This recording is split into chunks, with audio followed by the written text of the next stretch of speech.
Salut, c'est Trado, je suis content de vous retrouver pour la mise à jour de la préparation de la semaine de trading sur CAC 40, DAX 30, Dow Jones et Nasdaq en version CFD. Je vous rappelle que vous pouvez retrouver juste en dessous de la vidéo le chapitrage pour un saut automatique à l'analyse qui vous intéresse. Je vous retrouve juste après ça.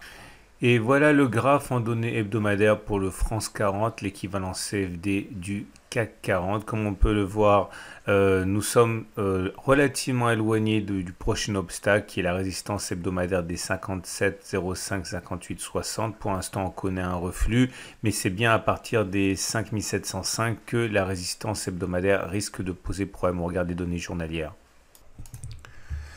Et sur les données journalières, on voit que nous sommes déjà au contact d'un support. Ici, les 5452, 5470 étaient résistance avant d'être cassés, de devenir support par changement de polarité. Cela a fait des miracles à plusieurs reprises. La dernière fois en date, c'était le 11 décembre. Nous sommes en train de travailler cette zone. Attention, sur les données 4 heures, cela pourrait donner des opportunités. Autre support au cas où celui-ci serait cassé, celui des 5335, 5314, dont la création date de la mi-novembre. On termine avec les données H4. Et sur cette unité de temps, la tendance est clairement baissière. On le voit au fait que la moyenne mobile a 20 périodes et la moyenne mobile a 50 périodes, soit toutes les deux descendantes et au-dessus des cours. Il faut donc se méfier. Les traders qui veulent initier des positions dans le sens de la tendance, c'est-à-dire dans le sens de la baisse, ont plusieurs solutions. La première des solutions, c'est attendre que l'on casse ce support journalier des 5452, 5470 en clôture. Cela pourrait donner matière à la saisie de signaux baissiers s'ils devaient apparaître. Autre solution, attendre que l'on revienne sur cette zone des 5522, 5490 pour initier une position vendeuse, avec néanmoins une petite précaution à prendre, c'est-à-dire que pour l'instant, cette zone bleue est théoriquement un support qui a préservé les cours de la baisse. Pour l'instant, encore une fois, cette bougie n'est pas fermée, elle n'est pas clôturée. Il est tout à fait envisageable que l'on rebondisse et que l'on finalement termine dans cette zone bleue, autrement dit, elle resterait support. Alors j'ai anticipé un petit peu en imaginant qu'on devait clôturer en dessous et j'ai basculé le support par le changement de règle de polarité en résistance à 5522, mais encore une fois, un petit bémol, il faut impérativement clôturer en dessous de cette zone pour que cette résistance en soit vraiment une. Maintenant, ceux qui veulent acheter peuvent tout à fait envisager d'acheter sur la zone sur laquelle nous sommes actuellement à 5452, 5470. C'est une zone importante tracée sur les unités de temps supérieures, donc susceptible en théorie de s'imposer à la tendance baissière sur les données 4 heures. Encore faudra-t-il bien sûr avoir un signal de qualité qui justifie l'achat sur cette zone. Et on passe à l'Allemagne 30, l'équivalent en CFD du DAX. Comme on peut le voir, nous sommes au contact là d'un support hebdomadaire, celui des 13,070, 13,450 qui a son importance. Longtemps résistance, il a changé de polarité.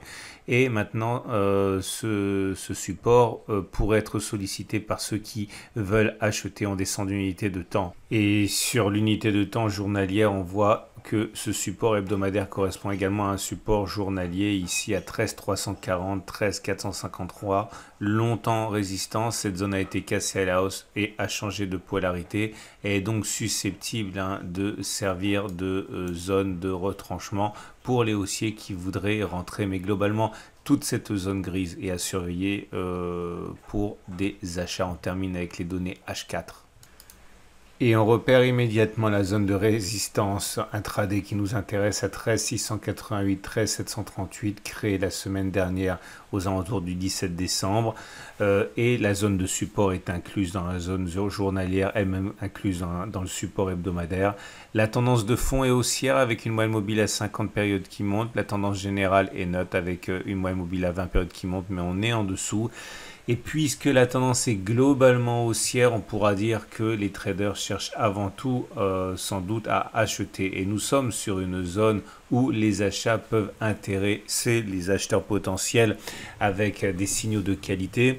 Et nous sommes d'ailleurs en train de rebondir. Autre solution pour ceux qui voudraient davantage vendre, eh bien, la zone grise qui a une résistance hebdomadaire qui est aux alentours de 13 770, 13 830, c'est une zone où des signaux baissiers pourraient être effectivement saisis par les vendeurs. Autre solution à l'achat également, normalement on pourrait dire que le passage au-dessus de la résistance pourrait signifier des opportunités d'achat pour ceux qui ont un biais haussier, mais ce serait dangereux compte tenu du fait que l'on est au contact, on serait au contact de la résistance hebdomadaire, donc il y a fort à parier pour que les acheteurs qui voudraient attendre un petit peu attendent que l'on clôture que au-dessus des 13 830.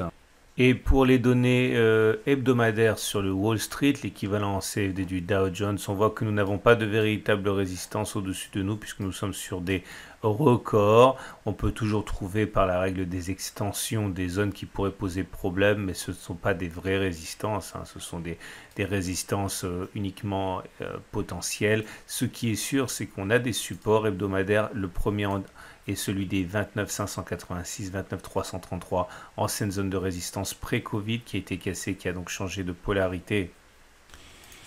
Et sur les données journalières, nous sommes dans une situation un petit peu compliquée puisque cette zone des 30 225, 30 317 est apparemment un support puisque c'était une résistance très efficace qui a été cassée, qui a donc normalement changé de polarité. Maintenant, il est sage d'attendre une bougie de confirmation. On n'a pas encore cette bougie de confirmation. Autrement dit, il est envisageable que cette résistance soit encore vivace et qu'elle n'ait pas changé de polarité. Ça se joue actuellement. On a une chance sur deux que on valide ou pas le passage au-dessus et le changement de polarité. En imaginant que ce changement de polarité ait eu lieu, nous sommes sur une zone de support importante, surtout sur les données 4 heures. On descend sur les données intraday. Et sur les données intraday, là aussi la situation est très compliquée. On a un support H4 ici à 29 725, 29 790. Et on a une résistance ici à 30 432, 30 404, mais la tendance est très molle. Elle est légèrement haussière puisque nous sommes au-dessus de la M50 et de la M20 qui montent. Normalement, ceux qui veulent se mettre dans le sens de la tendance haussière attendent que l'on passe au-dessus de la résistance H4 des 30 432, 30 404 pour saisir des signaux haussiers. Par contre, ceux qui veulent acheter à bon compte attendent peut-être que l'on revienne sur le support hebdomadaire des 29 586, 29 333, puisque c'est un support tracé sur les unités de temps supérieures, ou alors risqué, on l'a vu, considérer que ce support journalier est effectivement un support et pas une résistance et que l'inversion de polarité a eu lieu. C'est un petit peu risqué, mais les 30 225, 30 317 peuvent théoriquement servir de zone d'achat pour ceux qui veulent se mettre dans le sens de la tendance haussière.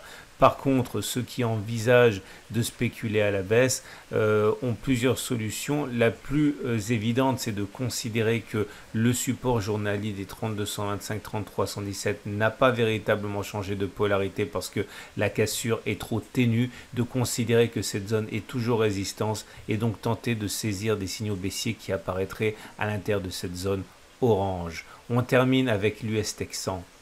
Et on termine avec l'US Texan, l'équivalent en CFD du Nasdaq, pour constater que nous n'avons pas de résistance au-dessus de nous, puisque la tendance actuellement est haussière et que nous sommes en fait sur des zones historiques de record. Par contre, le support est bien là, il est à 12 470. Si on y va, cela pourrait être mis à profit par les acheteurs. On descend d'unité de temps. Et on voit là aussi que la résistance n'est pas visible sur cette unité de temps journalière, on n'en a pas véritablement. On a bien un support par contre qui a 12 650, 12 688, ancienne zone de résistance qui a été passée, qui a donc changé de polarité. Elle a déjà été sollicitée vendredi, elle a bien fonctionné. Il y a fort à parier pour que des acheteurs interviennent sur ces niveaux. Et sur les données intraday, on constate d'abord la tendance haussière avec la moyenne mobile à 20 périodes qui monte, la moyenne mobile à 50 périodes qui monte. Ceux qui veulent spéculer dans le sens de la tendance haussière attendent sans doute que l'on clôture au-dessus des 12 787, 12 749 pour y saisir des signaux haussiers. Ceux qui veulent peuvent également tenter d'acheter sur le support journalier des 12 650, 12 688. Par contre, pour spéculer à la baisse, il n'y a pas énormément de solutions. Éventuellement prendre le risque que la résistance H4 soit suffisamment solide pour s'opposer à la tendance qui est haussière sur la même unité de temps, c'est toujours un petit peu risqué, mais c'est possible. Je vous invite à regarder à la fin de cette vidéo l'analyse technique de moyen terme sur les indices et également la préparation de la semaine de trading sur les cryptos et l'euro-dollar. À tout de suite.